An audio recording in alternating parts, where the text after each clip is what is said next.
is now gone. There is a message in this. It is worldwide. And the ice has stories to tell us. My friend Lonnie Thompson digs core drills in the ice. They dig down and they bring the core drills back up and they look at the ice and they study it. When the snow falls, it traps little bubbles of atmosphere, and they can go in and measure how much CO2 was in the atmosphere the year that that snow fell.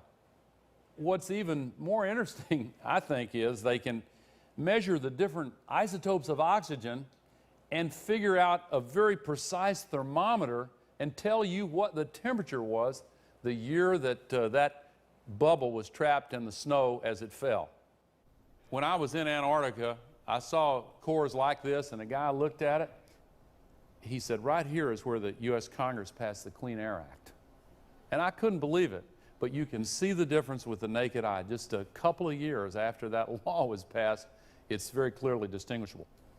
They can count back year by year the same way a forester reads tree rings, and you can see each annual layer from the melting and refreezing. So they can go back in a lot of these mountain glaciers 1,000 years. And they constructed a thermometer of the temperature.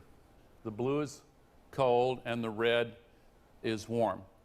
Now, I show this for a couple of reasons. Number one, the so-called skeptics will sometimes say, oh, this whole thing, this is a cyclical phenomenon. There was a medieval warming period after all. Well, yeah, there was. There it is right there.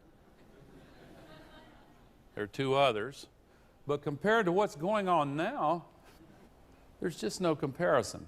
So if you look at 1,000 years worth of temperature and compare it to 1,000 years of CO2, you can see how closely they fit together. Now, 1,000 years of CO2 in the mountain glaciers, that's one thing. But in Antarctica, they can go back 650,000 years. This, incidentally, is the first time anybody outside of a small group of scientists has seen this image. This is the present day era, and that's the last ice age. Then it goes up.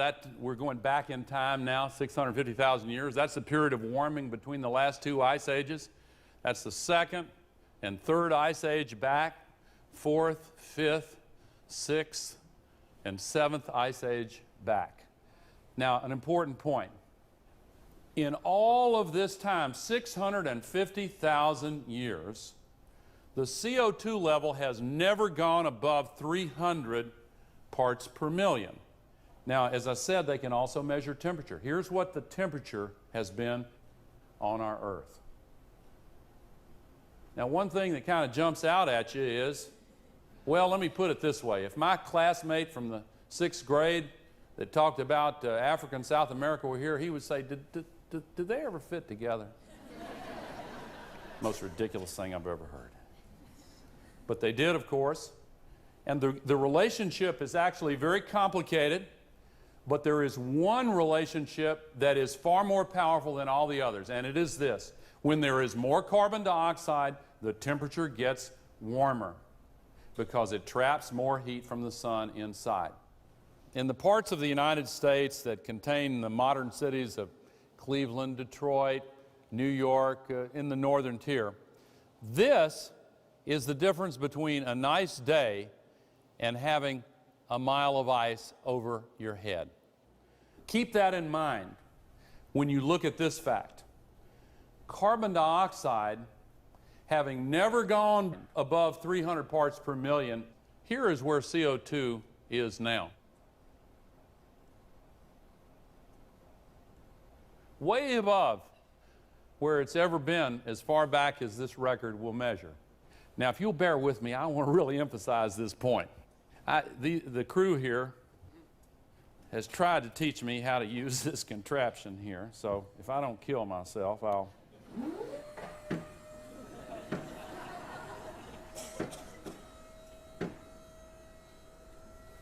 It's already right here. Look how far above the natural cycle this is, and we've done that. But ladies and gentlemen, in the next 50 years, really in less than 50 years, it's going to continue to go up. When some of these children who are here are my age, here's what it's going to be in less than 50 years.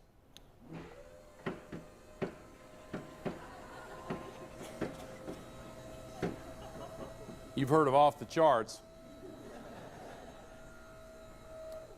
Within less than 50 years, it'll be here.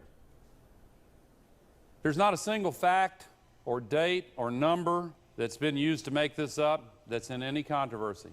The so-called skeptics look at this and they say, so? That seems perfectly okay.